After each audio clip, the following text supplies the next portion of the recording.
ॐ अज्ञानतिमिरन्धस्य ज्ञानाञ्जनशलाकया चक्षुरुन्मीलितं येन तस्मै श्रीगुरवे नमः। श्रीचैतन्यमनोभीष्टं स्थापितं येन भूतले स्वयं रूप कदा मह्यं ददाति स्वपदान्तिकं। वन्देऽहं श्रीगुरो श्रीयुतापदकमलं श्रीगुरून् वैष्णवांश्च श्रीरूपं साग्रजातां सहगना रघुनाथान्वितं तं सजीवं साद्वैतं सावधूतं परिजनसहितं कृष्णचैतन्यदेवं श्रीराधाकृष्णपादान् सहगना ललिता श्रीविशाखान्वितंश्च नमो विष्णुपादाय कृष्णपृष्ठाय भूतले श्रीमते भक्तिवेदान्त स्वामिनिति नामिने।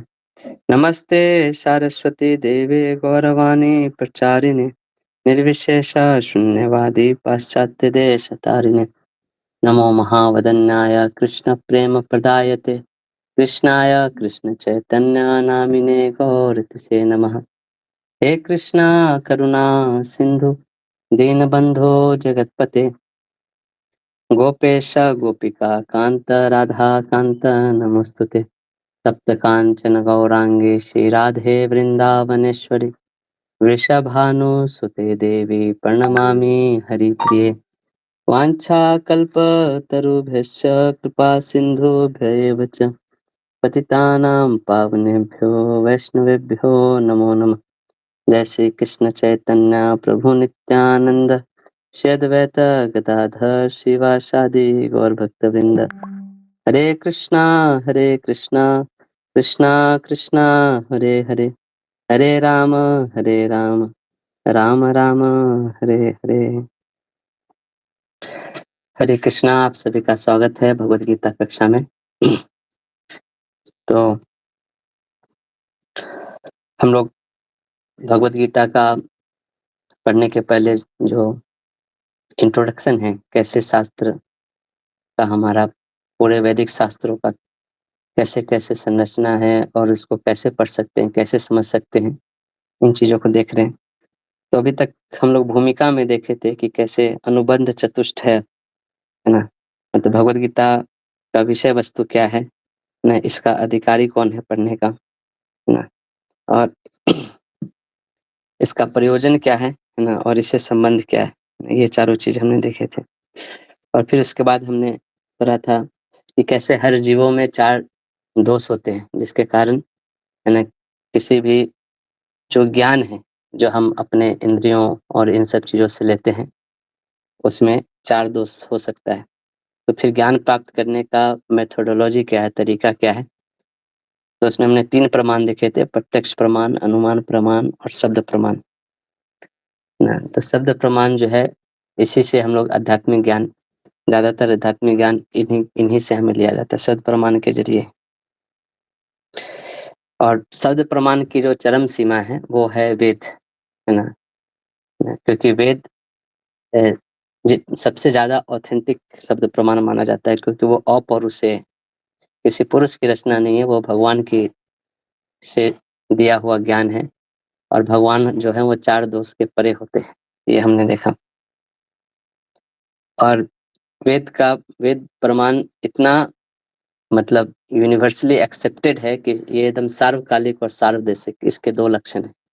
किसी भी काल में, किसी भी समय पे, है ना, किसी भी जगह पे, है ना, ये ज्ञान एज इट इज अप्लाई होता है ना। तो हमें वेदों का पालन क्यों करना चाहिए, ये भी हमने देखा था, क्योंकि वेद ही दुनिया में मात्र एक ग्रंथ है जो हमें ये सिखाते हैं कि हमारे अनर्थों को कैसे हम मन पे हावी नहीं होने दें, है ना। क्योंकि संसार में हर लोग सुखी रहना चाहता है, लेकिन एक सुखमय जीवन भी बहुत खराब हो जाता है जब मन की शांति चली जाती है। क्योंकि मन से ही हम सुख और दुख की अनुभूति करते हैं, और मन की शांति चली जाती है जब हमारे मन के ऊपर अनर्थ हावी हो जाते हैं। तो मन के ऊपर कैसे अनर्थ नहीं हावी हो, ये हमें वेद सिखाते हैं। इसलिए बहुत प्रैक्टिकल ज्ञान है ना वेद। क्योंकि चलो भगवान है या नहीं है ये दूर की बात है, लेकिन हम दुनिया में एग्जिस्ट करते हैं और हम सुखी रहना चाहते हैं ना। तो ये प्रत्यक्ष रूप से इस ज्ञान को अप्लाई करके हम अपने जीवन में देख सकते हैं। फिर हमने पढ़े थे कि शास्त्रों के 2 भेद होते हैं, श्रुति और स्मृति, श्रुति शास्त्र और स्मृति शास्त्र। श्रुति शास्त्र में जो चारों वेद हो गए, चारों उपवेद हो गए, है ना? ये सब हमने देखा था। फिर 6 वेदांग देखे थे, है ना? शिक्षा, छंद, व्याकरण, निरुक्त, कल्प और ज्योतिष। और फिर स्मृति शास्त्र जैसे इतिहास में आ गया रामायण, महाभारत, 18 पुराण, 18 उपपुराण, तंत्र, धर्मशास्त्र, ये सारी चीज़ सब स्मृति शास्त्र में आते हैं, है ना? और फिर भारतीय दर्शन, दर्शन शास्त्र, इसके बाद दर्शन शास्त्र के 2 विभाग बताए थे हमने, आस्तिक और नास्तिक, है ना? आस्तिक मतलब जो वेदों को मानने वाले होते हैं उनको आस्तिक बोलते हैं, नास्तिक जो वेद के ज्ञान को नहीं मानते, है ना? तो आस्तिक दर्शन भी 6 विभाग हैं, है ना? न्याय, वैशेषिक, सांख्य, योग, पूर्व मीमांसा और वेदांत, है ना? और नास्तिक दर्शन तो बहुत सारे हैं, जो फेमस वो 3 हैं, चार्वाक, बौद्ध और जैन, है ना? और फिर जो आस्तिक दर्शन है उसमें जो सबसे फेमस जो आजकल 2 हैं वो है वेदांत दर्शन और योग। बाकी सब भी है लेकिन उतना कोई आजकल वो सब चीज़ पढ़ता नहीं है। तो वेदांत दर्शन बहुत फेमस है आदिकाल से ही। तो वेदांत दर्शन के भी 2 विभाग हुए आगे चल के, अद्वैत वेदांत और वैष्णव वेदांत। अद्वैत वेदांत के जो प्रतिपादक हुए ओरिजिनल वो आदि शंकराचार्य जी हुए। और वैष्णव वेदांत जिसको द्वैतवाद भी बोला जाता है, बहुत सारे आचार्यों ने इसका प्रतिपादन किया, जैसे रामानुजाचार्य हुए, माधवाचार्य, श्री निम्बरकाचार्य जी, वल्लभाचार्य जी और फिर चैतन्य महाप्रभु। और फिर हमने ये भी देखा कि प्रस्थान त्रयी, है ना? प्रस्थान त्रयी और संप्रदाय के बारे में देखा। तो किसी भी संप्रदाय को ऑथोराइज्ड माना जाता है जब ये प्रस्थान त्रयी, उपनिषद, वेदांत सूत्र और गीता, इन तीनों पे उनकी अपनी व्याख्या होनी चाहिए, है ना? तो ये तीनों इतना महत्वपूर्ण है। उपनिषद जो वेदों का जो अंतिम ज्ञान जो होता है वो उपनिषद में होता है, और सारे उपनिषदों के ही सारांश को वेदांत बोलते हैं, जो सूत्र रूप में लिखा हुआ है। और तो उसी को वेदांत सूत्र के नाम से जानते हैं। और फिर गीता, गीता स्मृति शास्त्र में महाभारत का पाठ है, लेकिन बहुत भगवान के द्वारा डायरेक्ट बोला गया, बहुत इंपॉर्टेंट किताब है। तो इसको भी प्रस्थान त्रयी में जोड़ा जाता है ना? तो इन सब चीज़ों को हमने देखा। फिर ये भी देखा था कि एक ऑथोराइज संप्रदाय, है ना? कैसे ये ज्ञान जो है भगवान से आता है और एक परंपरा से होके गुजरता है, वहाँ पे ज्ञान की शुद्धता मेंटेन होती है। बाकी अगर कोई ज्ञान भगवान से नहीं आ रहा है या फिर इन सब शास्त्रों पे आधारित होके नहीं आ रहा है, तो उसमें शुद्धता की गारंटी नहीं होती, है ना? तो इसलिए हमें कोई भी ज्ञान परंपरा से ही लेनी चाहिए, है ना? तो मैंने परंपरा, जैसे 4 परंपरा हैं आज आज की डेट में जो बहुत ही ऑथेंटिक है। श्री संप्रदाय, है ना? माधव संप्रदाय और रुद्र संप्रदाय और कुमार संप्रदाय। फिर हमने देखा था कि वेदों को सिद्धांत प्रस्तुत करने का एक तरीका होता है ना? जिसको बोलते हैं विषय, संशय, पूर्व पक्ष, उत्तर पक्ष और संगति। तो इन सब चीज़ों के बारे में चर्चा की थी हमने, खासकर संगति के बारे में ना। संगति भी बहुत प्रकार की होती है, शास्त्र संगति, है ना? श्रुति संगति, अनंतर संगति, पाद संगति। तो संगति के बिना अगर हम कोई भी चीज़ कोट करते हैं, पढ़ते हैं ना, तो हमें बहुत कन्फ्यूजन होता है ना? तो शास्त्रों को भी पढ़ने के लिए एक एक सिस्टमैटिक तरीका होता है ना? वो हमने देखा। तो फिर इसके आगे आज हम लोग देखेंगे। अभी तक हम लोग देख रहे थे शास्त्र कैसे होते हैं, कितने प्रकार है, उसमें गीता का क्या स्थान है ना? अब हम देखेंगे शास्त्रों को अगर हम पढ़ने जाते हैं, शास्त्र जो है भगवान का शाब्दिक अ, स्वरूप है। तो शास्त्र में बहुत अलग-अलग तरीके से चीज़ों को समझाया जाता है और अलग-अलग तरह के शब्द यूज़ होते हैं ना? तो अगर शास्त्र को किस तरह, कौन से वाक्य को समझना है, पढ़ना है, इसके बारे में हम थोड़ा आज फ़ोकस करेंगे ना, क्योंकि ये जानना बहुत ज़रूरी है। हम जानेंगे तभी जो वास्तविक अर्थ है ना, जहाँ पे जो चीज़ बोला जा रहा है उसको समझ पाएँगे। नहीं तो कभी-कभी अर्थ का अनर्थ हम लोग निकाल देते हैं ना। तो ये सब टूल्स हम लोग इसलिए देखते हैं क्योंकि जब हम कोई भी शास्त्र पढ़ेंगे, हर हर जगह ये सब चीज़ें यूज़ होगा। और जब हम भगवत गीता जब प्रवेश करेंगे हम लोग, तो वहाँ पे भी इस टाइप की चीज़ों का हम लोग का प्रयोग होगा। तो वो सब चीज़ें हम लोग इसलिए पहले ही देख ले रहे हैं और इन सब चीज़ों का यूज़ होगा जब हम लोग अध्ययन करेंगे तो। तो अभी तक जो भी हम लोग पढ़ाए हैं, किसी का कोई प्रश्न?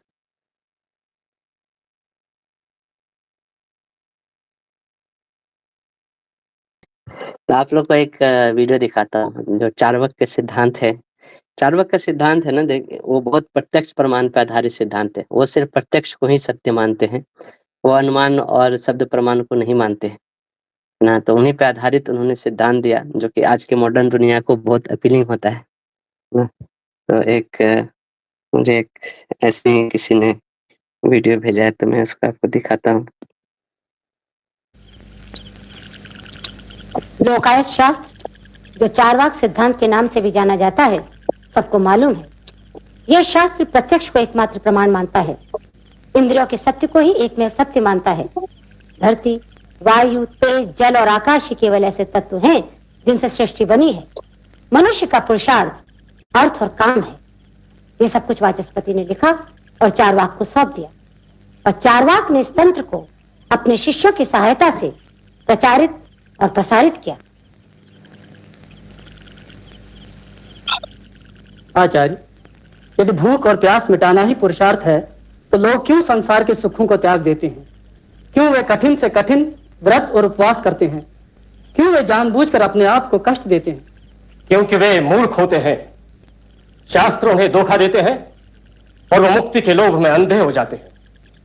वत्स, भीख मांगना, व्रत उपवास करके देह सुखाना, पंचांग तपस्या करके शरीर को जलाना, ये सब बराबरी कर सकता है किसी विशाल लोचना के घने आलिंगन से? वह आलिंगन जब बाहों के तले उन्नत स्तन बिछते चले जाते हैं।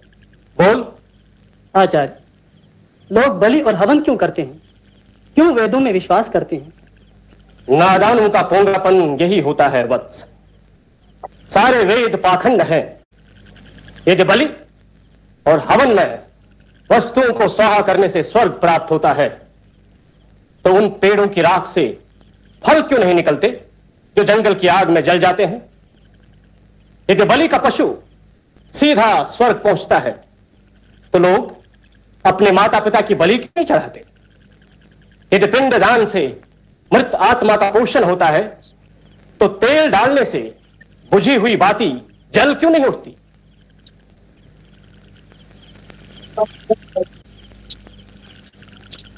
लोकायत। ठीक है, तो ये अ, अ, चार्वाक का सिद्धांत है, जो सिर्फ प्रत्यक्ष प्रमाण को मानते हैं, है ना। जो अनुमान प्रमाण और बाकी शब्द प्रमाण इनको नहीं मानते। जो मुझे प्रत्यक्ष हो रहा है, मैं सिर्फ उसी पे विश्वास करूंगा, है ना।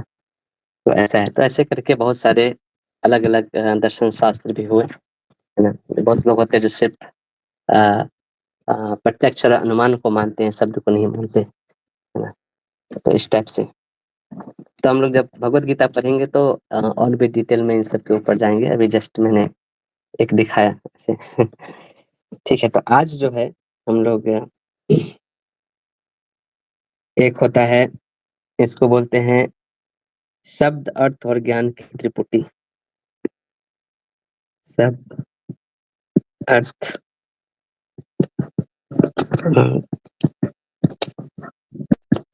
ज्ञान की त्रिपुटी। तो ये समझना जरूरी है, ये क्या होता है। तो इसको मैं पहले एक फोटो बना देता हूँ, तो ज्यादा अच्छे से समझ में आएगा।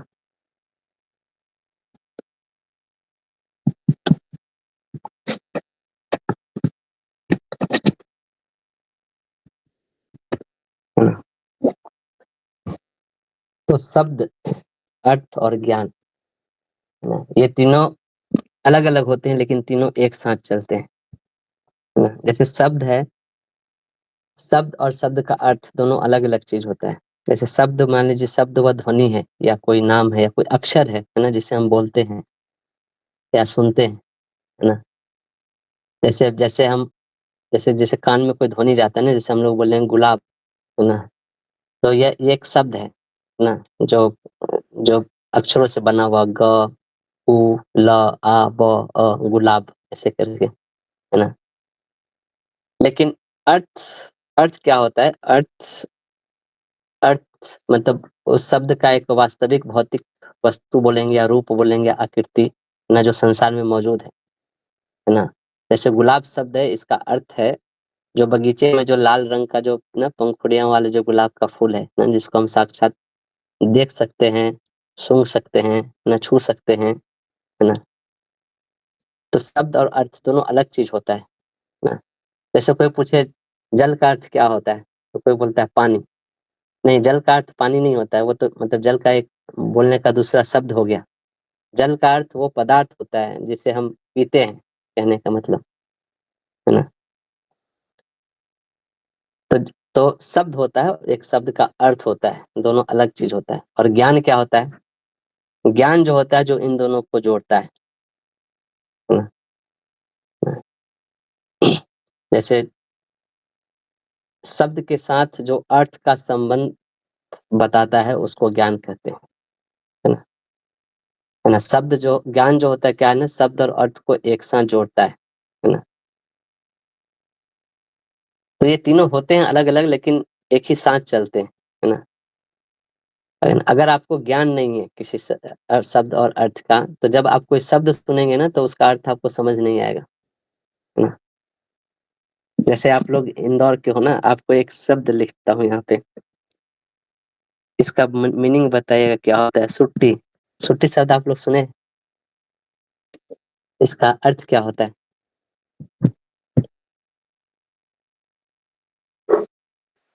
नहीं पता प्रभु जी। अच्छा, सहजन शब्द सुने हैं?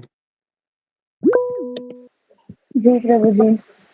है ना, सहजन सुने होंगे, है ना। सहजन जिसको हम लोग मोरिंगा बोलते हैं, और या फिर बहुत लोग ड्रमस्टिक बोलते हैं इंग्लिश में। तो ये सब एक ही इन सब शब्दों का एक ही अर्थ होता है। झारखंड में लोग सुट्टी बोलते हैं उसको, है ना। तो अब सुट्टी शब्द तो हम लोग सुन रहे हैं, लेकिन चूंकि इस शब्द के अर्थ भी है जो, लेकिन उसका हमें ज्ञान नहीं है, इसलिए शब्द सुनने के बाद भी हम इसका जान नहीं पा रहे हैं कि सुट्टी का मतलब क्या होता है ना। तो सुट्टी एक ऐसे कुछ ड्रमस्टिक टाइप का एक चीज होता है ना, ऐसे लंबा लंबा। तो ये उसका अर्थ हुआ वास्तविक में, जो हम लोग छू सकते हैं, जो सब्जी जिसका बनता है, और ये उसका शब्द हुआ, और इस शब्द और अर्थ को जो जोड़ता है वो हुआ ज्ञान, है ना। तो क्योंकि हमें पास ज्ञान नहीं है अभी, इसलिए ये शब्द सुनने के बाद भी इस अर्थ को प्रकट नहीं कर रहा है ना। तो जैसे बच्चे किसी बच्चे को कैसे समझाते हैं, जब कोई छोटा बच्चा मान लीजिए, उसको जो जब जब वो चीजें सीखता है ना, तो उसको मान लीजिए समझाना होता है। जैसे बोलते हैं ना ये नाक है, तो जब माँ उसको बोलती है ना ये नाक है, तो वो नाक को ऐसे हाथ से छू के बताती है, बोलो ये नाक है है ना। तो जब वो नाक शब्द बोल रही है, तो नाक शब्द का जो अर्थ है उसको छू रही है, और दोनों का रिलेशनशिप बता रही है, और उसको बोलते हैं ज्ञान, है ना। है ना? तो तीनों अलग अलग होते हैं, है ना। लेकिन व्यावहारिक जीवन में क्या होता है कि तीनों अलग अलग होने के बावजूद भी हमारे मतलब मस्तिष्क में ये इस कदर एक दूसरे से मिले जुले होते हैं, यानी कि इस तरह से एक दूसरे के साथ चलते हैं कि हम इसको अलग अलग अंतर करके नहीं देख पाते, है ना। लेकिन वास्तविकता को पूरी अच्छी तरह से देखने के लिए ये मुख्य कारण है लोगों का ज्ञान, है, शब्द और अर्थ का ज्ञान। क्योंकि आप जो शब्द यूज करते हैं, यह शब्द जो शास्त्रों में यूज हो रहा है, उससे हम क्या समझते हैं ये बहुत जरूरी है ना। जैसे जैसे मान लीजिए आज के शास्त्रों की भाषा थोड़ा अलग। जैसे मान लीजिए हम लोग बोलते हैं ना, धुएं धुएं से अग्नि का ज्ञान होता है। ये एक लाइन है, एक वाक्य है। लेकिन न्यायिक लोग बोलेंगे ये गलत वाक्य है वो बोलेंगे नहीं, धुएं से अग्नि का ज्ञान नहीं होता है। वो बोलेंगे धुएं के ज्ञान से अग्नि का ज्ञान होता है ना। ऐसे तो जैसे मैं क्यों बता रहा हूँ, क्योंकि कभी कभी जो हम शब्द यूज करते हैं उसका अलग अलग अर्थ होता है, और उसका ज्ञान होना जरूरी नहीं। तो जैसे मान लीजिए एक एक शब्द है कल्याण, है ना। अब कल्याण शब्द अगर आप यूपी बिहार इस सब में आओगे तो कल्याण मतलब होता है कि आपका अच्छा हो, आपका भला हो, है ना, कल्याण वस्तु, है ना, आपका कल्याण हो, है ना।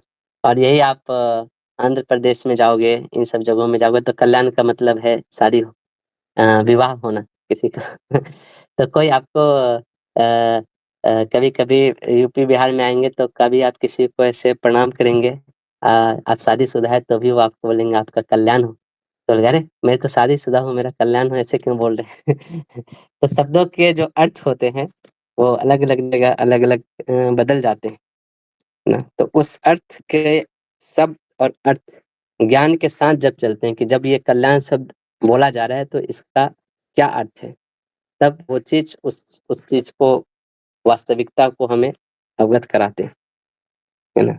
ऐसे बहुत सारे शब्द है, जैसे शास्त्रों में यूज होते हैं प्रेम शब्द, लेकिन प्रेम जो शास्त्रों में जो प्रेम शब्द का मीनिंग है और जो भौतिक संसार में जो प्रेम शब्द का यूज होता है दोनों का बहुत अलग अर्थ होता है ना।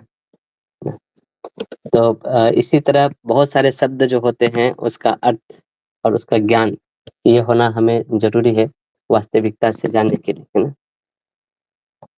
तो ज्ञान जो होता है ना, ज्ञान दो प्रकार का होता है फिर, है ना।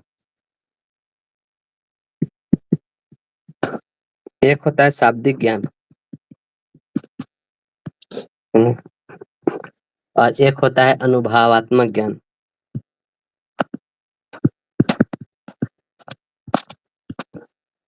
तो शाब्दिक ज्ञान मतलब जैसे हाँ,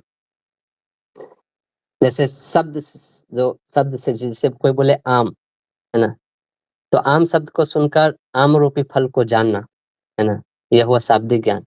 लेकिन अनुभवात्मक ज्ञान कैसा हुआ, जैसे आम को छू करके, देख करके, खा करके, सूंघ करके आम के बारे में जो ज्ञान प्राप्त होता है उसको अनुभवात्मक ज्ञान बोलते हैं, है ना।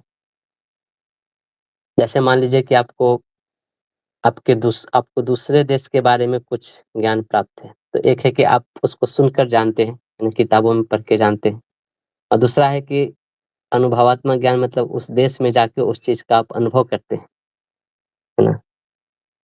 तो हम लोग जब शास्त्र पढ़ रहे हैं, अभी जब हम लोग भगवत गीता पढ़ेंगे तो शाब्दिक ज्ञान इस सबसे पहले हम लोग लेंगे, है ना। शाब्दिक ज्ञान क्या है, पहला स्थिति है, और अनुभवात्मक ज्ञान क्या है, वो उसका अगला स्थिति, दूसरा स्थिति।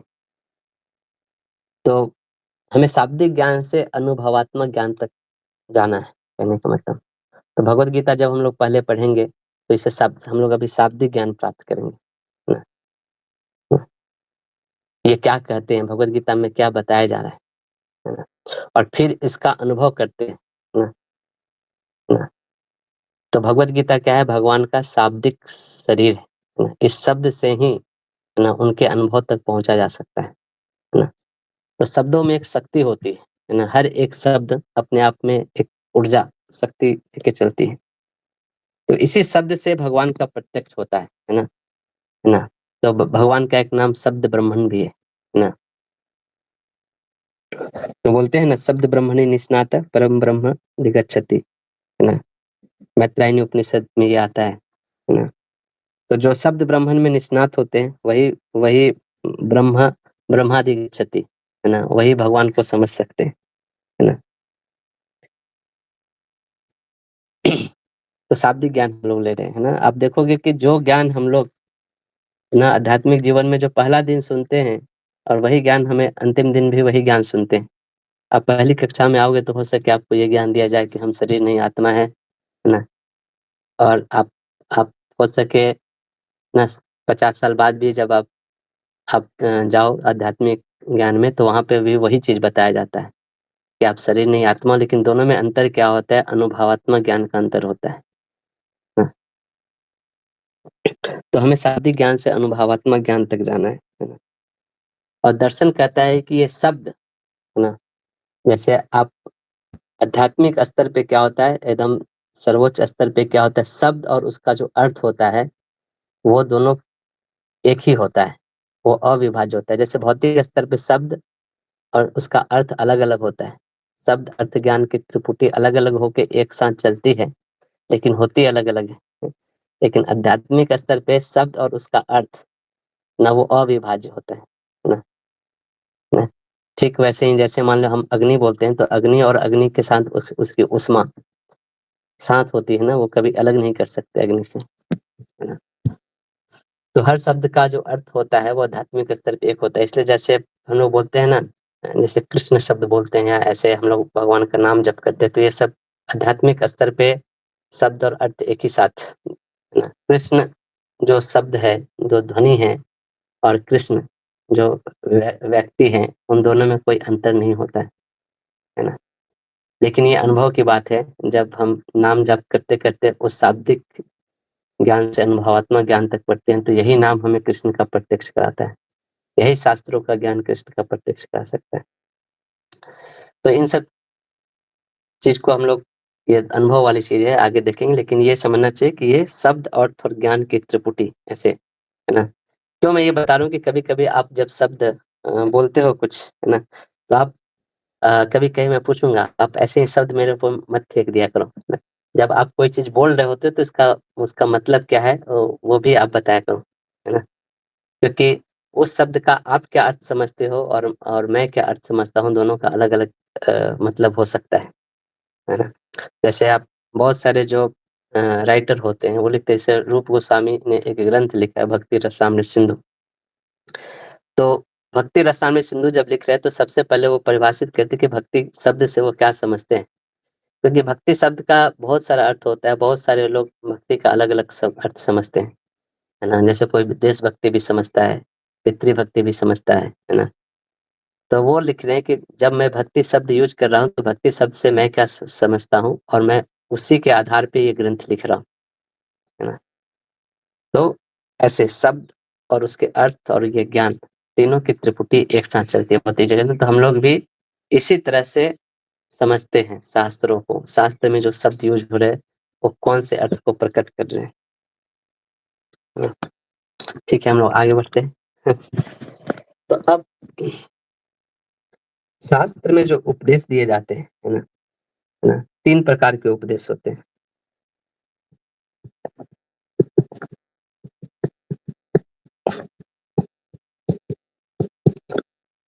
हाँ, तो मैं लिख देता हूँ पहले। एक होता है प्रभु सम्मित,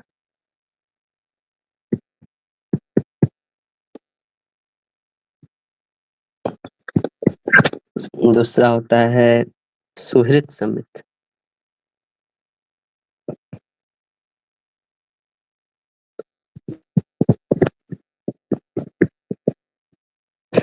और तीसरा होता है कांता सम्मित।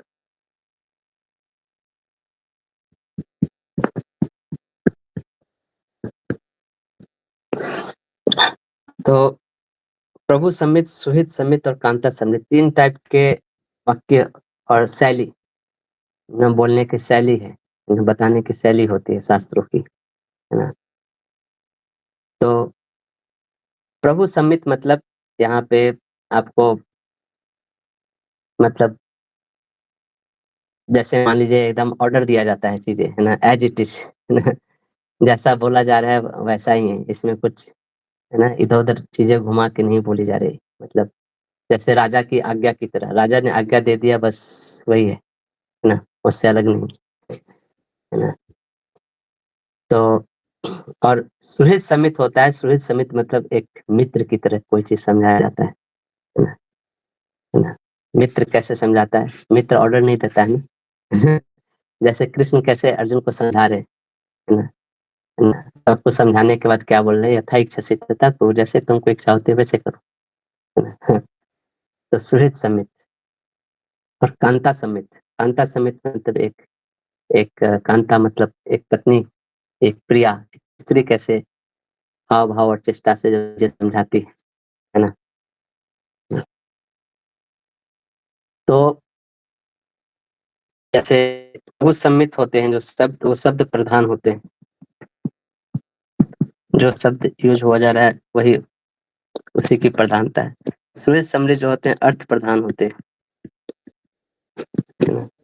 और कांता सम्मित होता है वो रस प्रधान होता है ना। ऐसे मान लीजिए कि मैं एक बताता हूँ, और तीनों तरीके से जब उसको बताया जाता है तो कैसे उसका मतलब होता है। जैसे मान लीजिए कि प्रभु सम्मित, जैसे मान लीजिए आप गाड़ी से जा रहे हो, है ना, कहीं आप घर से निकले तो आपको अगर बोला जाए कि हेलमेट पहनना है ना, तो प्रभु सम्मित स्टेटमेंट कैसा होगा?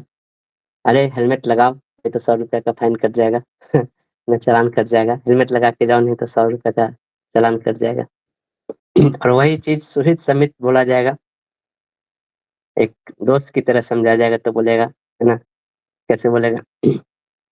तो बोलेगा भाई, है ना, ना हेलमेट पहन कर निकला करो, है ना, सड़क पर दुर्घटना का कोई भरोसा नहीं आजकल, है ना ना सुरक्षा बहुत जरूरी है ना, इस टाइप से बोलेगा। और कांता समित जब वाक्य बोला जाएगा इसी चीज के लिए, तो इसमें थोड़ा रस डाल के बोला जाएगा, है ना। बोला कि कृपा कृपया करके हेलमेट लगा के जाइए, है ना, घर पे आपका कोई इंतजार कर रहा है है ना। तो उसी चीज को रस प्रदान करके बोलना।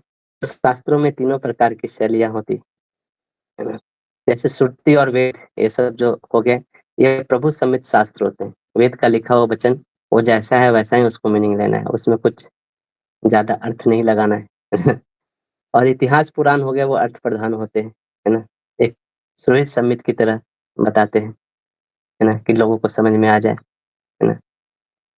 और काव्य जो हो गए, है ना, ये सब टाइप के जो ग्रंथ हो गए, वो होते हैं रस प्रधान, है ना, कांता सम्मित।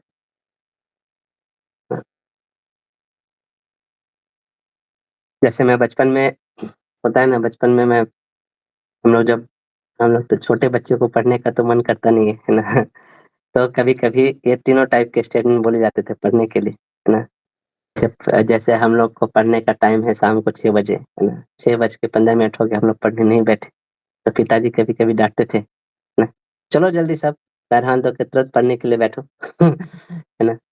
तो ये हो गया प्रभु सम्मित वाक्य, है ना। और कभी कभी सुहित सम्मित वाक्य बोलते थे, है ना। जैसे बोलते थे कि बेटा अभी मन लगा के पढ़ लोगे ना, तो आगे चल के बहुत तरक्की करोगे। अभी नहीं पढ़े तो बाद में जाके तुमको भैंस चराना पड़ेगा, है ना। है ना, बकरी खरीद देंगे, तुम लोग चलाते रहना, है ना तो ये होगा सुहृद समित। और कांता समित, है ना, कांता समित मतलब कभी कभी ऐसे बोलते हैं ना घर वाले, अरे अच्छे बच्चे जो होते हैं ना, वो पहले अपना पढ़ाई पूरा करते हैं फिर खेलने के लिए जाते हैं, ये अच्छे बच्चे की निशानी है ना, ऐसे करके तो एक ही चीज को अलग अलग तरीके से बोला जाता है ना। जैसे आपकी पत्नी कैसे बोलते हैं कांता समित, हाँ, जैसे पत्नी आपके साथ मार्केट में जाएगी, तो उनको कोई साड़ी पसंद आए तो ये नहीं बोलेंगे साड़ी खरीद देंगे, वो बोलेंगे ये देखिए तो ये साड़ी मेरे पे कैसा लग रहा है ना? तो वो कैसा लग रहा है ये नहीं पूछ रही है, वो यही बोल रही है कि मेरे लिए साड़ी खरीद दीजिए, है ना, लेकिन वो बोलने का तरीका है ऐसे, है ना।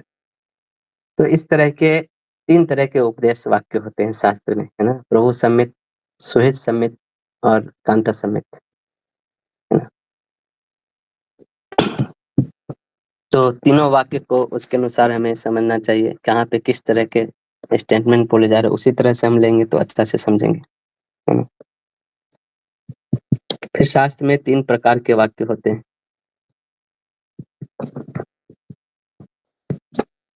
हाँ।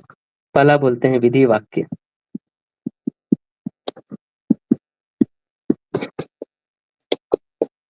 दूसरा बोलते हैं निषेध वाक्य,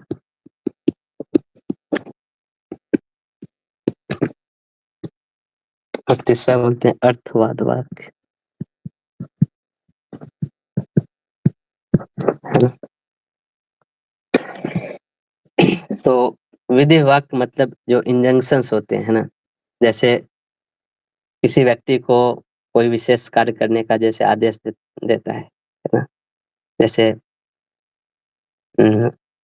जैसे मनुष्य को ऐसे कर्तव्य करने चाहिए, ऐसे अनुष्ठान करने चाहिए, है ना, है ना। जिसे मनुष्य मान लीजिए सामान्य रूप से अपनी इच्छा के अनुरूप नहीं करता है ना, तो उसको बताया जाता है कि ये चीज करना चाहिए, है ना।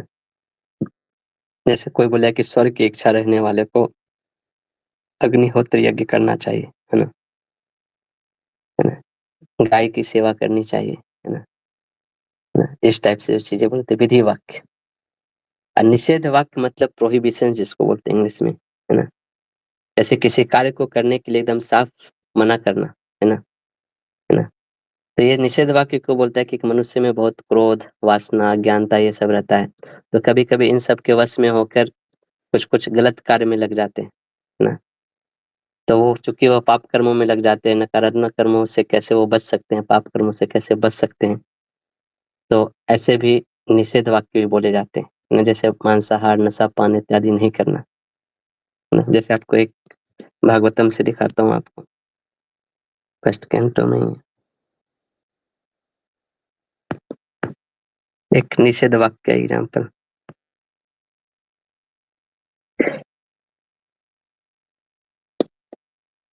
इसका ट्रांसलेशन करिए कोई।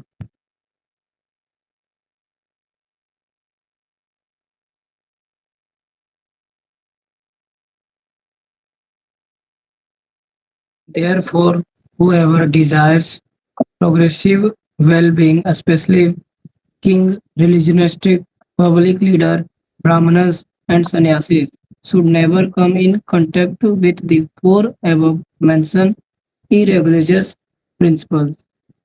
तो ये बोल रहे हैं कि जो लोग भी अपने लाइफ में प्रोग्रेस करना चाहता है, उनको ये जो चार ऊपर बताए हुए जो अधार्मिक प्रिंसिपल्स है ना, उसको एकदम से त्याग देना चाहिए, है ना। वो क्या है, वो यही है, वो जो मांसाहार, इंटॉक्सिकेशन, है ना, ये सब जो चीज है, gambling, drinking, prostitution, animal slaughter, ये सब चीजें, तो ये सब हो गए क्या, निषेध वाक्य। इसी तरह अर्थवाद वाक्य होते हैं। अर्थवाद वाक्य मतलब एक्सप्लानेटरी स्टेटमेंट्स, है ना। जैसे ये जैसे किसी निषेध और किसी विधि वाक्य का ये समर्थन करता है ना। जैसे कोई विधि वाक्य है, उसके में कैसे रुचि जगाया जा सके, तो उसके लिए उसकी प्रशंसा करता है। वो ये नहीं बोल रहा कि ये चीज करो, उसकी प्रशंसा करता है।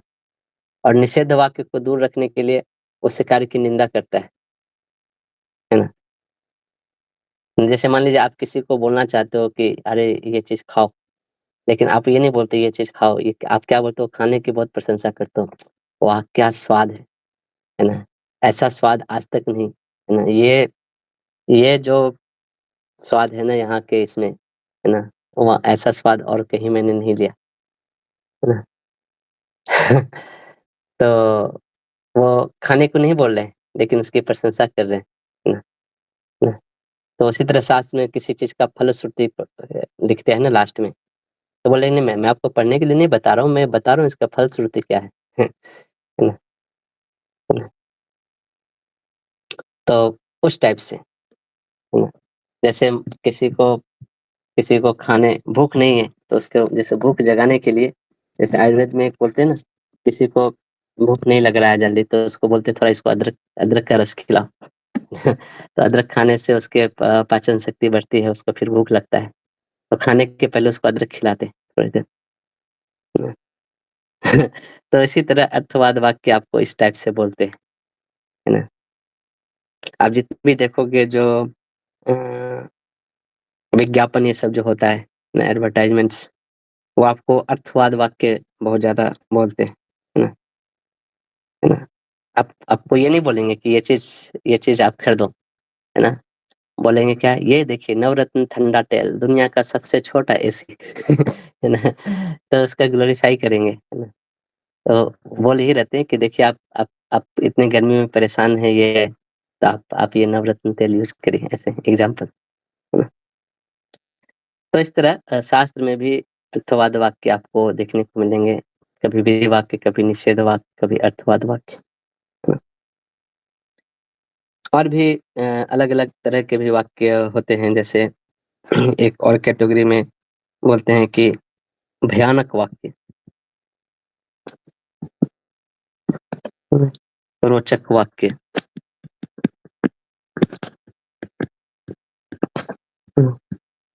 और यथार्थ वाक्य।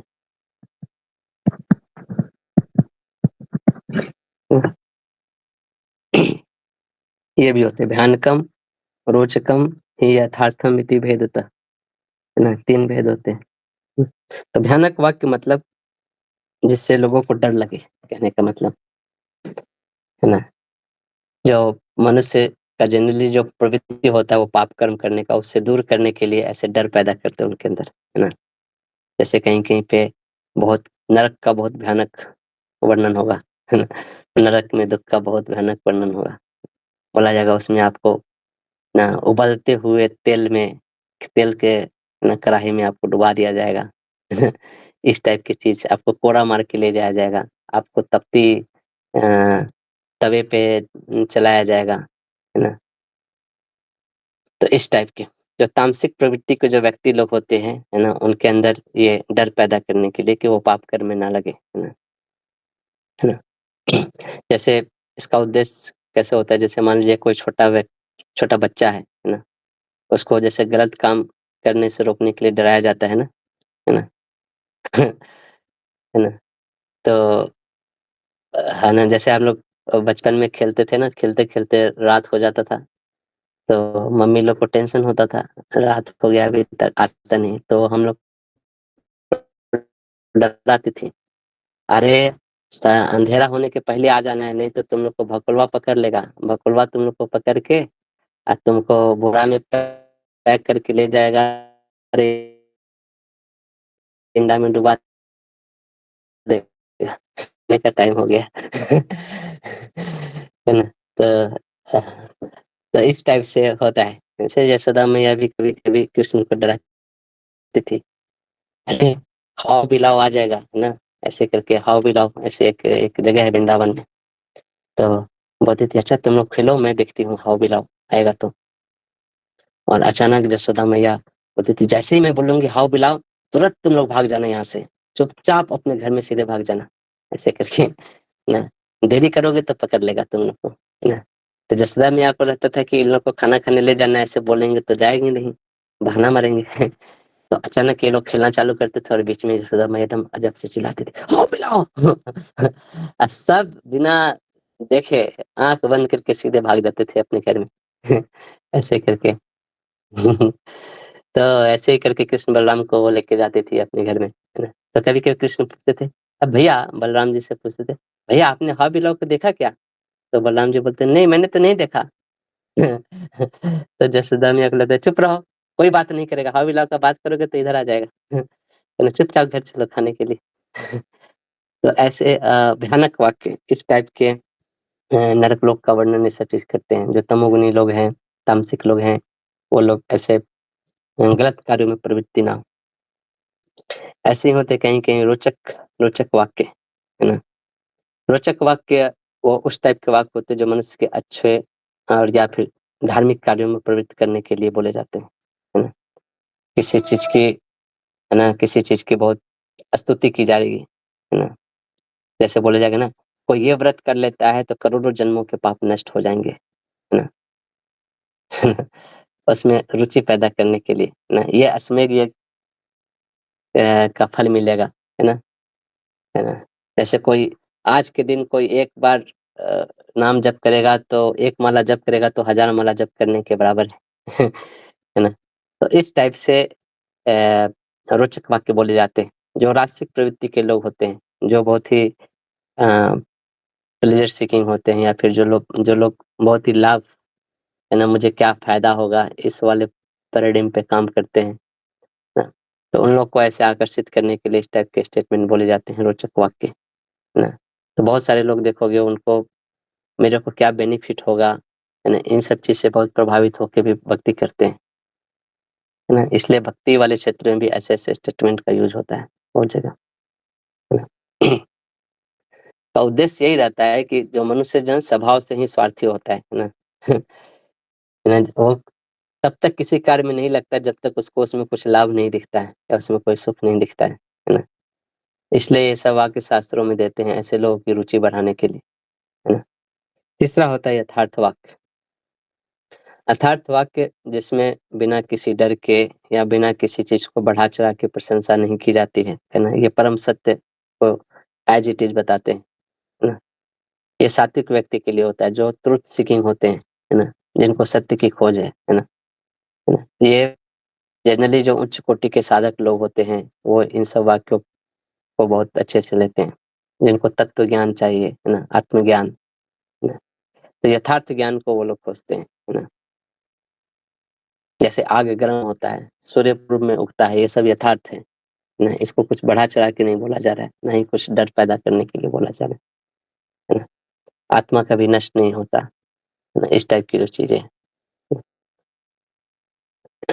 तो ये इस टाइप के वर्गीकरण क्यों जरूरत है, क्योंकि ये महत्वपूर्ण होता है ना, है ना। नहीं नहीं समझेंगे इस टाइप को तो क्या होता है, हमारे अंदर कभी कभी बहुत असमंजस पैदा होता है ना।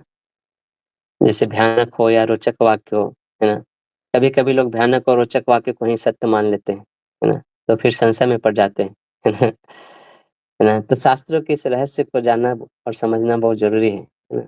यहाँ पे ये चीज सिर्फ रुचि पैदा करने के लिए बोला जा रहा है, या पाप से डराने के लिए बोला जा रहा है कि आप इसमें प्रवृत्त ना हो, है ना।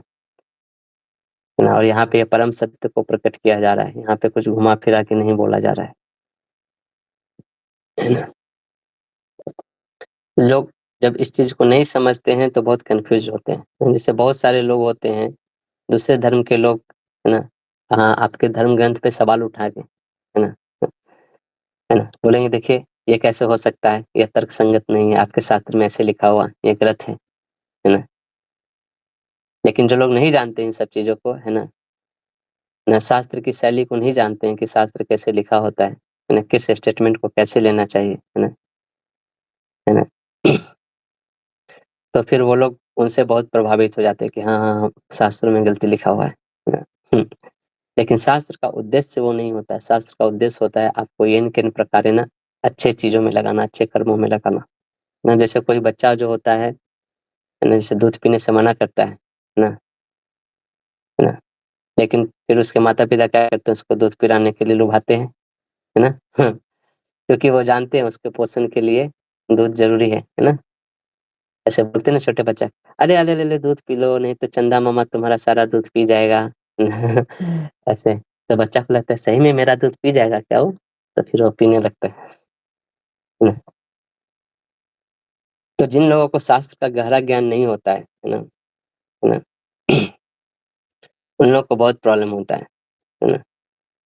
कभी कभी वो अर्थवाद वाले वाक्य को, है ना, जो बहुत प्रशंसा प्रोत्साहन करते हैं, है ना, पढ़कर भ्रमित हो जाते हैं, है ना।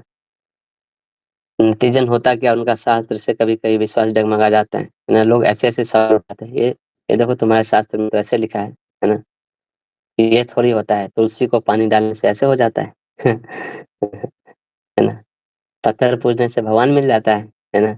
मैंने अभी भी देखा ये पत्थर को दुकानदार बनाते हुए, है ना, उसको अभी वो चीजल और इससे ठोक रहा था, तो वो फिर इसको पूजने लगे, बोला भगवान है ना। तो जो शास्त्र को ठीक तरीके से नहीं समझते, है ना, फिर दूसरे रास्ते को मानने वाले, दूसरे धर्म को मानने वाले लोग, है ना, उनके ग्रंथ पे आरोप करते हैं, है ना। फिर ये लोग इसी को सच मान लेते हैं, हाँ हाँ आप सही बोल रहे हो। है ना, है ना। ऐसा थोड़ी होता है, बंदर के मुंह वाला कोई भगवान होता है ना, हाथी के सूंड वाला भगवान होता है ना। इन लोग आपस में झगड़े रहता है, शिव जी गणेश जी का गर्दन उड़ा दिए ना। इन लोग भी काम क्रोध लोभ से बहुत प्रभावित होता है, इस टाइप के बहुत सारे प्रश्न उठाएंगे, है ना। तो अगर हम इन सब चीजों को नहीं समझे कि कहाँ पे किस टाइप के स्टेटमेंट किस चीज के लिए यूज किया जा रहा है, तो बहुत लोग इसको मिस इंटरप्रेट करके आपको समझाएंगे, है ना, और फिर हम भी उसमें फिर बह जाते हैं, है ना। तो इसलिए ये सब चीज समझना जरूरी है। फिर भाषा, शास्त्र में 3 प्रकार की भाषा का यूज होता है।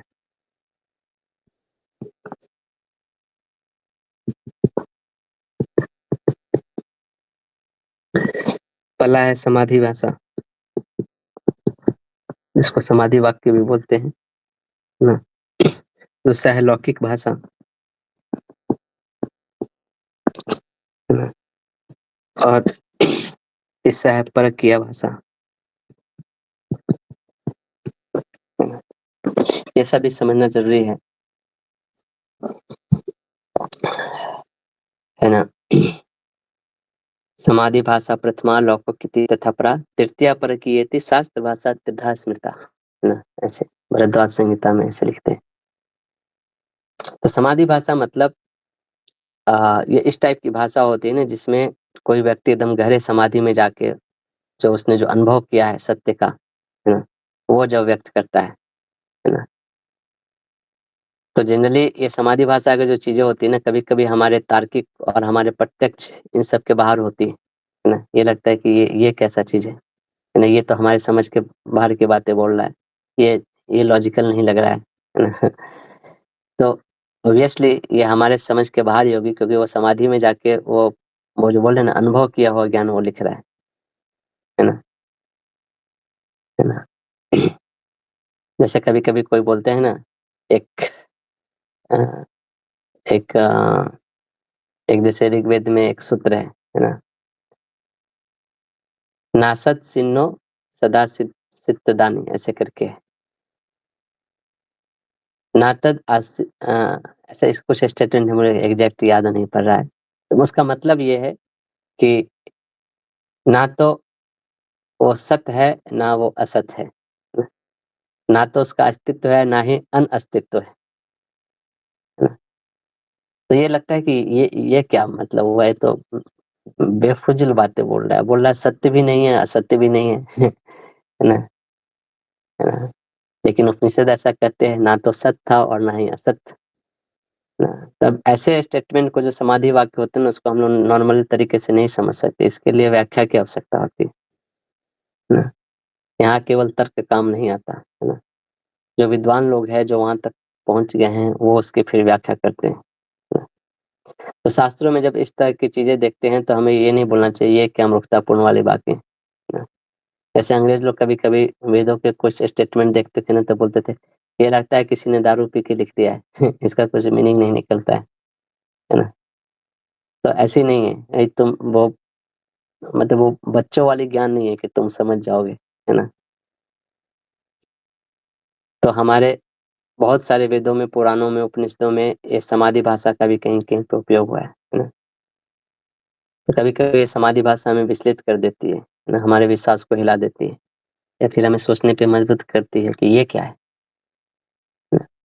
जैसे आप देखोगे इवन आज के इसमें साइंस में जैसे उनको बोला जाए कि लाइट को डिफाइन करिए, लाइट प्रकाश क्या है?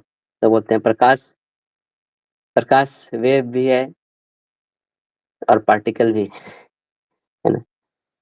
तो उन्हीं का सिद्धांत है, जो चीज़ वेव है वो पार्टिकल नहीं हो सकता, जो पार्टिकल है वो वेव नहीं सकता है। तो ये भौतिक दुनिया में जब ऐसी चीज़ें एग्ज़िस्ट कर सकती है ना? वो वेव है या पार्टिकल है ना? दोनों चीज़ तो सत्य और असत्य दोनों क्यों नहीं एग्ज़िस्ट कर सकती है?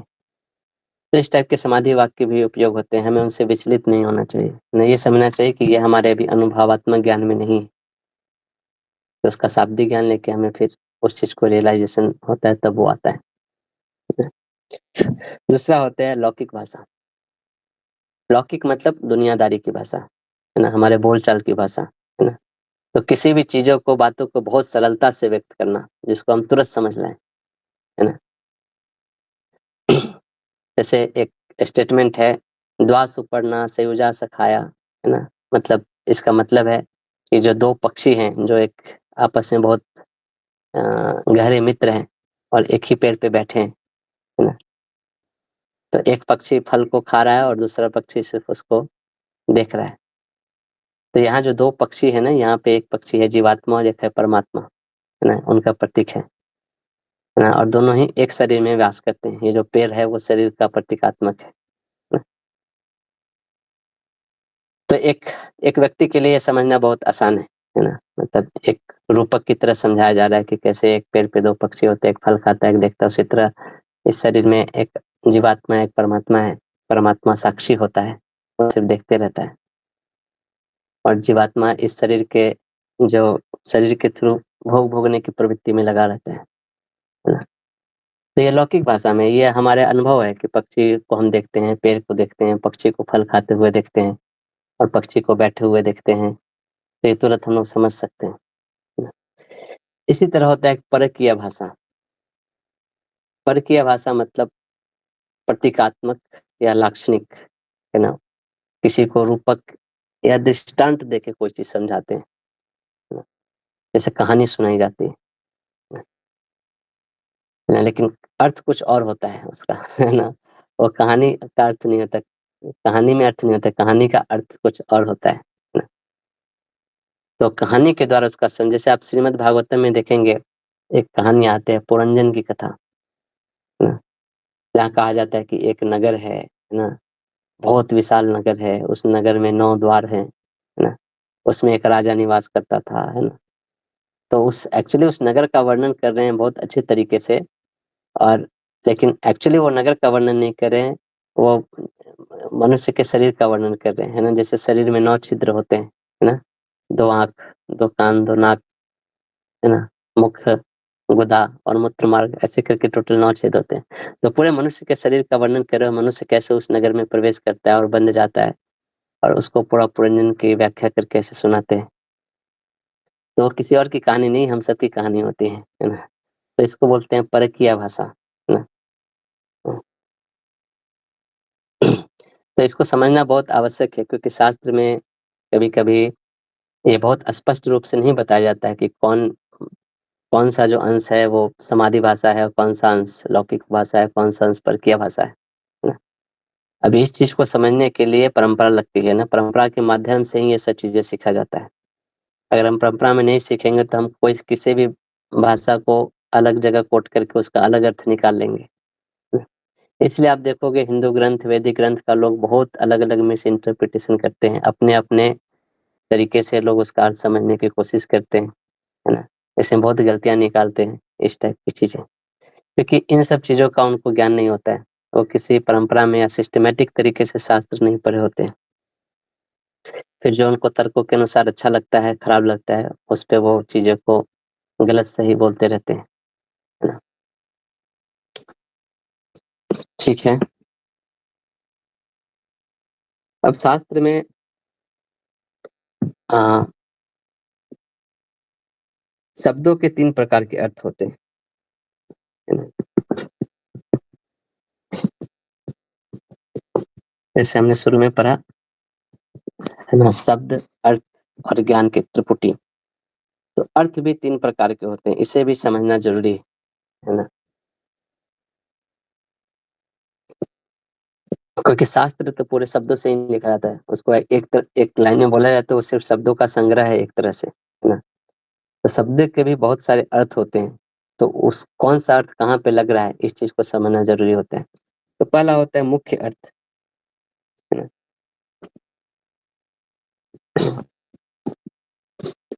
दूसरा होता है लाक्षणिक अर्थ, लाक्षणिक,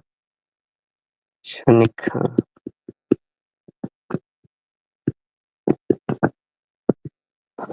और तीसरा होता है व्यंग अर्थ,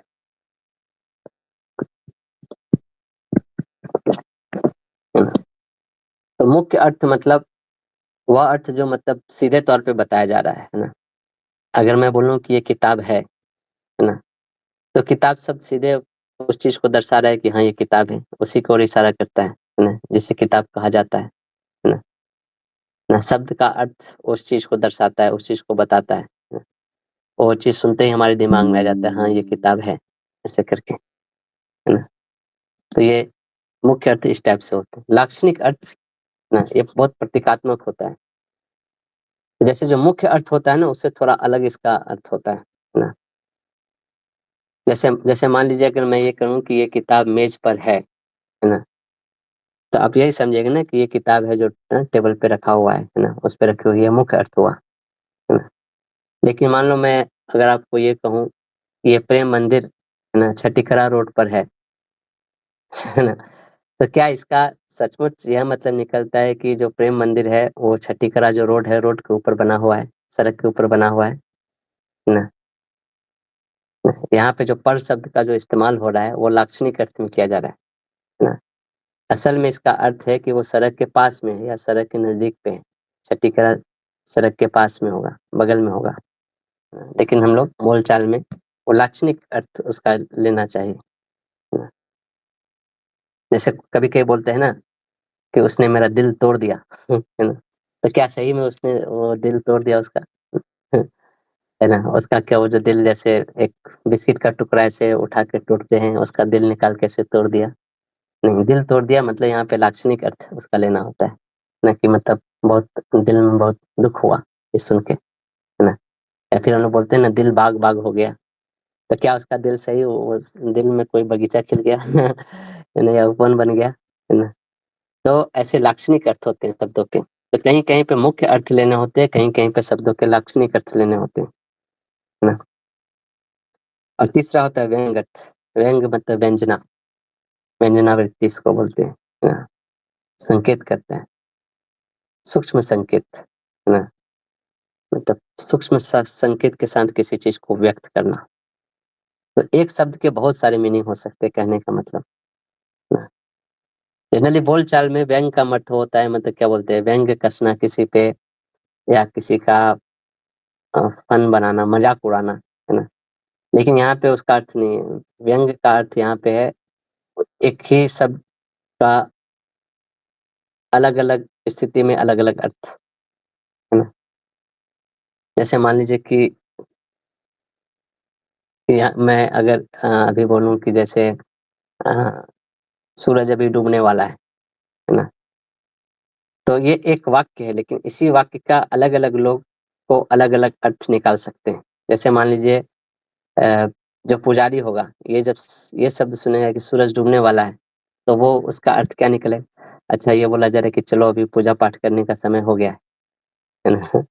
या कोई कर्मचारी है जो यहाँ पे भी कुछ काम कर रहे हैं, सूरज डूबने वाला है, मतलब वो क्या समझेगा कि अच्छा अभी काम करने का समय खत्म हो गया, दिन खत्म हो रहा है, अब चलो वाइंड अप करो, है ना, अपने अस्त्र शस्त्र औजार सौजार सब धो धा लो, है ना, अभी वाइंड अप करो, है ना। और यही चीज कोई चोर सुनेगा, बोले अभी तो काम करने का समय चालू होने वाला है ना, अभी सूरज डूबने वाला है, अंधेरा होगा, फिर हम लोग अपना प्लानिंग करेंगे है ना? या यही कोई महिला है, तो वो क्या सोचेगी, अच्छा सूरज डूबने वाला है, मतलब रात का खाना बनाने का समय हो गया है ना, रात के खाने का इंतजाम चालू करना पड़ेगा। तो शाम होते ही आके पूछेंगे आज खाना में क्या बनाना है बताइए इस टाइप से। या फिर कोई ग्वाला होगा, गौ सेवक होगा, वो गाय की देखभाल करता है ना, तो जब ये सुनेगा कि हाँ सूरज डूबने वाला है, तो वो क्या समझेगा कि गाय को बांधने का समय हो गया है, उसको चारा देने का समय हो गया है ना। तो जो इस टाइप के भी वाक्य होते हैं, ये वाक्य जैसे सूरज डूब रहा है, मतलब एकदम साफ तौर पे वो कुछ भी ऐसा नहीं बोल रहा है ना, लेकिन अलग अलग लोग अलग अलग काम शुरू कर देते हैं ये शब्द सुन के, है ना। तो इसका अर्थ कुछ भी हो सकता है, एक ही वाक्य स्थिति के अनुसार, व्यक्ति के अनुसार अलग अलग अर्थ निकलते हैं, है ना। हालांकि इस वाक्य में इसमें से कोई भी अर्थ मौजूद नहीं है, वो यही बोल रहा है सूर्य डूब रहा है। इसको बोलते हैं व्यंजन अर्थ, है ना, व्यंग अर्थ, है ना। तो वो किसी बोल तो रहा है सूरज डूब रहा है, लेकिन वो किसी चीज की ओर इशारा कर रहा है, सूक्ष्म चीज की तरफ इशारा कर रहा है ना? जैसे जैसे कभी कभी बोला जाता है ना कि हर सूर्योदय और हर सूर्यास्त के साथ तुम्हारा जीवन का एक दिन घट रहा है ना। तो ये शब्द का बहुत सारे लोग बहुत अर्थ लेते हैं। जो बहुत साधक है वो सोचेगा अरे मेरा ये मनुष्य शरीर खत्म हो रहा है, मुझे अच्छा से साधना करना है ना। कोई भोगी व्यक्ति होगा तो वो सोचेगा अरे मेरा शरीर खराब हो रहा है, चलो इसको अच्छा से हम लोग और हर दिन जिम करेंगे, शरीर को स्वस्थ रखेंगे, ऐसा भी सोच सकता है ना? तो इस टाइप के तीनों अर्थ वाले शब्द आपको मिलेंगे शास्त्र में ना। उस शब्द के बहुत सारे अर्थ हो सकते हैं, है ना। तो आपको तीनों तरह के अर्थ मिलेंगे, और हमें वो समझना पड़ता है कि कहाँ पे किस टाइप का अर्थ, कहाँ पे केवल मुख्य अर्थ बोला जा रहा है ना, है ना, कहाँ पे लाक्षणिक अर्थ बोला जाता है, कहाँ पे व्यंग्य अर्थ बोला जाता है। तो काव्य में सिर्फ अगर कोई मुख्य अर्थ को लिखता है तो बहुत घटिया काव्य माना जाता है, मतलब जो लिख रहा है वही उसका मीनिंग। और सबसे अच्छा काव्य माना जाता है कि कोई कितना व्यंग अर्थ वाले शब्द सब लिख रहे हैं उसमें, नहीं, एक ही वाक्य से 3-3 मीनिंग, 4-4 मीनिंग, है ना, इस टाइप से निकल रहे हैं, है ना। तो हमारे जितने भी धर्म ग्रंथ है उसमें संस्कृत भाषा का इस्तेमाल हुआ है, और मैं यहाँ पे संस्कृत भाषा किस तरह से लिखी जाती है, किस तरह से बताई जाती है, उसका एक झलक दे रहा हूँ। नहीं तो हम शास्त्र को पढ़ के भी कभी-कभी बहुत कन्फ्यूज हो जाते हैं, है ना। तो जितने भी अलग-अलग तरह के वाक्य, अलग-अलग शब्द, अलग-अलग अर्थ, है ना? ये सब चीज़ को समझना बहुत ज़रूरी है और ये सब चीज़ हम लोग जब पढ़ेंगे भगवद गीता, तो वहाँ पे भी इन सब चीज़ का यूज़ आएगा। तो इस दृष्टि से अगर हम शास्त्रों को नहीं पढ़ेंगे, जानेंगे तो अर्थ का अनर्थ भी निकाल देते हैं हम लोग कभी-कभी। तो ये रहा, आज अभी टाइम भी हो गया, किन्हीं का कोई प्रश्न है तो फिर अभी ले सकते हैं।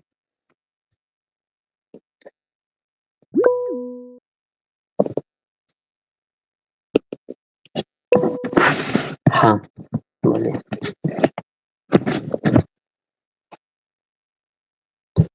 दंडवत प्रणाम प्रभु जी। हाँ, दंडवत प्रणाम। प्रभु जी, आपने बताया कि जो कुछ लोग होते हैं वो 4 गलत काम जैसे शराब, मांस, मदिरा आदि का सेवन करने से किसी का प्रोग्रेस नहीं होता है। तो कुछ लोग होते हैं जो मांस भी खाते हैं और कभी-कभी शराब वगैरह का भी सेवन करते हैं, तो वो सब हमें प्रोग्रेस करते हुए कैसे दिखते हैं? हुँ, है ना? तो जब ये भी समझना होता है, जैसे जैसे शास्त्र में ये चीज़ बोला गया है ना, ये स्टेटमेंट बोला गया है ना, तो आप जैसे मैं बता रहा था ये समाधि भास से जैसे होता है, कोई-कोई चीज़ें हमारे लिए समाधि भास से हो जाती है। तो इस चीज़ को समझना कि कोई आदमी मीट खा रहा है, ना कोई आदमी जुआ-सट्टा कर रहा है, लेकिन तभी वो दिखता है कि वो बहुत प्रोग्रेस कर रहा है लाइफ़ में, है ना? तो इस चीज़ को कैसे समझें, है ना? तो जब इस चीज़ का हमें अनुभव होता है ना, जैसे जैसे कोई बोले कि सिगरेट पीने से लंग खराब हो जाता है, तो आप बोलोगे कि ये बात हो रही है, वो आदमी तो मतलब 5 साल से सिगरेट पी रहा है, उसका कहाँ लंग खराब हुआ, है ना? ऐसे ऐसे बोलते हैं ना लोग। तो तो वो इसी टाइप का स्टेटमेंट वहाँ पे है। कभी-कभी हमें दिखता है कि कोई व्यक्ति कुछ नियम पालन नहीं करते हैं, लेकिन उसको उसका उस नियम पालन नहीं करने से उसका कुछ बुरा नहीं हो रहा है ना? जैसे अ अ, जैसे कोई व्यक्ति बहुत चोरी डकैती करता है, लेकिन उसको उसको जीवन में प्रगति कर रहा है, उसको पुलिस पकड़ ही नहीं पा रही। लेकिन लॉन्ग टर्म में अगर देखा जाए, इवेंचुअली कोई व्यक्ति सिगरेट पी रहा है, तो भले 5 साल में उसका लंग खराब नहीं हो, लेकिन वो 10 साल में, 15 साल में हो ही जाएगा। कहने का मतलब ये है। तो जब भी जो भी हम कर्म करते हैं अपने जीवन में, तो कर्मों के फल कभी-कभी तुरंत मिल जाते हैं और कभी-कभी कुछ समय बाद मिलते हैं, कभी-कभी तो अगले जन्म में भी मिलते हैं, ऐसा भी होता है। अब देखोगे कभी-कभी क्या होता है, कोई व्यक्ति सिगरेट पिया, उसका लंग खराब नहीं हुआ, है ना? वो आराम से 70-80 साल तक जिया, है ना? और आप फिर देखोगे कि कोई व्यक्ति है, वो जन्म लिया, 10 साल की उम्र में उसको कैंसर हो गया। तो 10 साल की उम्र में ऐसा उसने क्या पाप किया है या ऐसा कुछ क्या खराब काम किया? ना ही उसने सिगरेट पिया, ना ही दारू पिया, तो भी मतलब उस टाइप की बीमारी क्यों हो गई? क्योंकि उसने पिछले जन्म में वो पूरा कोटा पूरा करके आया है और इस जन्म में वो फलित हो गया 10 साल की उम्र में, है ना? तो एक जो शास्त्र जब कोई स्टेटमेंट बोलते हैं तो उसको बहुत एक एक लॉन्ग टर्म के दृष्टि से देखेंगे तो वो स्टेटमेंट का सही अर्थ निकलता है। कभी-कभी शॉर्ट टर्म में उसका अर्थ हम लोग नहीं लगा पाते ऐसे करके। लेकिन वो लॉन्ग टर्म में वो अपने इफ़ेक्ट डालते ही हैं। कोई भी आदमी अगर पाप कर्म कर रहा है या कोई भी आप कर्म कर रहे हो, अच्छे कर्म भी कर रहे हो, तो उसका रिज़ल्ट आएगा ही, है ना? इसको बोलते हैं एज़ श्योर एज़ डेथ। जो जन्म लिया है वो मरेगा ही, है ना? जैसे गेंद को ऊपर फेंकेंगे तो वो नीचे आएगा ही। तो उसका रिएक्शन आएगा ही आएगा ही। कोई रिएक्शन हो सके एक ही दिन में आ जाए, कोई आदमी हो सके सिगरेट पिए और 10 दिन के अंदर बीमार पड़ जाए और कोई आदमी हो 10 साल के बाद बीमार पड़े। ना? तो इसके कारण कभी-कभी हमें देखता है कि कोई आदमी बहुत खराब काम कर रहा है, लेकिन उसके पहले के जो अच्छे कर्म थे उसका फल अभी फलित हो रहा है। इसलिए वो अच्छा दिखाई देते हैं, फलित अपने जीवन में खुशहाल। लेकिन अभी जो वो खराब कर्म कर रहे हैं इसका भी खराब फल कभी न कभी आगे चल के उनको मिलेगा। ना? तो इस तरह से होते हैं। तो ये सब जो टॉपिक है ये सब अभी आएगा भी भगवद गीता में, कैसे कर्म का सिद्धांत है, कर्मों का फल कैसे लागू होता है। तो इन सब चीज़ को और डिटेल में हम लोग आगे देखेंगे। ठीक जी है? प्रभु जी, थैंक यू। या और किन्हीं का कोई प्रश्न?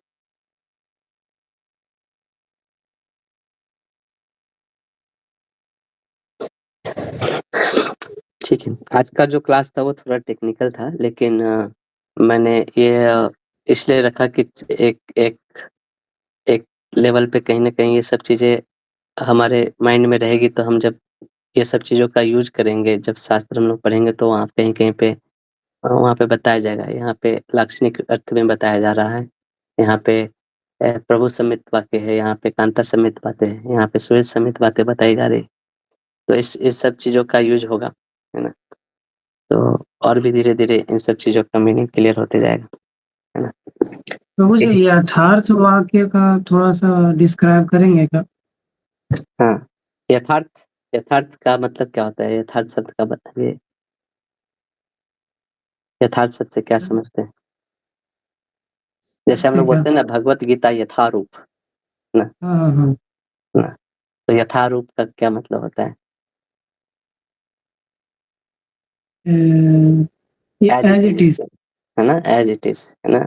जैसा है वैसा ही बताते हैं, है ना? कहने का मतलब। तो यथार्थवाद का भी मतलब वैसा ही है। उसको कोई भी बढ़ा-चढ़ा के या इधर-उधर करके नहीं, जैसा है उसको ऐसा ही बताया जा रहा है ना? जो सत्य है वो सत्य है ना? तुमको खराब लगे तो खराब लगे, अच्छा लगे तो अच्छा लगे। सुनने में तुमको जैसा भी लगे, है ना? ना तुम उससे डरो या तुम उससे मस्ती करो, उससे कोई फ़र्क नहीं पड़ता है ना?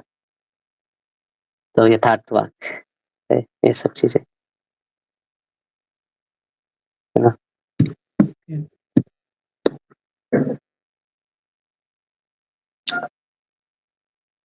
ठीक है। जैसे जैसे जैसे जैसे कोई-कोई बुलाता है ना, मृत्यु मरने के समय क्या बोलते हैं? 80,000 बिच्छू काटने के जैसा दर्द होता है ना? तो ये क्या हुआ? ये भयानक वाक्य हुआ, ये यथार्थ नहीं है। क्या सही में जब कोई व्यक्ति मरता है तो 80,000 बिच्छू वहाँ पे आते हैं काटने के लिए उसको? है ना? नहीं, ना। तो इसको यथार्थ वाक्य नहीं बोला जाएगा, है ना? है ना? यथार्थ वाक्य जैसे है कि मरने के समय आपने जो भी भौतिक रूप से इस दुनिया में अर्जित किया है ना? वो सब चीज़ें छोड़ के जाना पड़ेगा आपको। आप मरने के बाद कुछ भी लेके नहीं जा सकते, एक सुई भी लेके नहीं जा सकते, तो ये यथार्थ वाक्य हुआ, है ना? ठीक है? ओके प्रभु। तो ठीक है, आज यहीं तक रखते हैं। फिर आगे के कक्षा में इससे आगे कंटिन्यू करेंगे। तो एक क्लास और रखेंगे इंट्रोडक्शन का, उसमें हम लोग ये देखेंगे कि हमें भगवद गीता क्यों पढ़ें और कैसे शास्त्रों को ज्ञान को लेना चाहिए, तभी हम उसके यथार्थ ज्ञान तक पहुँच सकते हैं। वास्तव में जो शास्त्र बताना चाह रहे हैं, उसको कैसे देखें, है ना? तो इसका एक बहुत अच्छा सिद्धांत बताया है हमारे आचार्यों ने कि उस तरीके से अगर शास्त्र को पढ़ेंगे, तभी हम शास्त्र के उद्देश्य से जो शास्त्र जो बता रहे हैं उसको समझ पाएँगे। तो इसको हम लोग एक और क्लास में इंट्रोडक्शन देखेंगे इन सब चीज़ों को, फिर हम लोग उसके बाद भगवद गीता में प्रवेश करेंगे। ठीक है, तो आप सभी का बहुत-बहुत धन्यवाद। हम लोग अगले वीक मिलते हैं, है ना? श्रील प्रभुपाद की जय, भगवद गीता की जय। Hare Krishna. Thank you thank you so much प्रभु जी। हरे कृष्णा। प्रणाम।